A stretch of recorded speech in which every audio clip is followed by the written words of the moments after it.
David, what about the carriers? What is the biggest focus in the changes that have occurred by CSA on the carrier?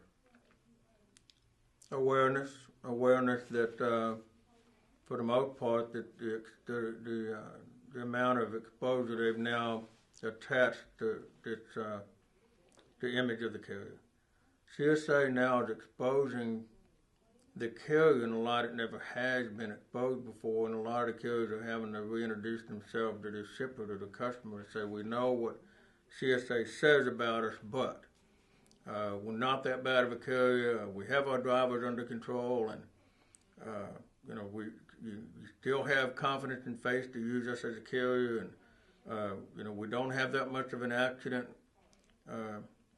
rate, and we don't have that much crash, although CSA keeps saying that our points are high. So we're asking you to respectively continue to use us. We have put programs in place to monitor our scores, and basically that the information in CSA is flawed. So we're asking you to continue to conduct business with us, even though you two little words that are sticking out of shipper's mind is vicarious liability.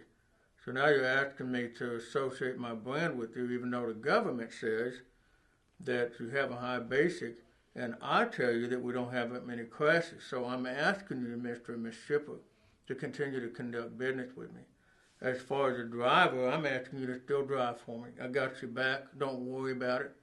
Gonna fix my truck when I get around to it. Or this CSA is not that big of a deal. And I think the biggest impact that the carriers had on from CSA is to be able to say the data is flawed. I know I've got some problems. I'm doing the best I can to work it, but it's not, for the most part, not the whole industry, but a large portion of the industry is not paying attention to it.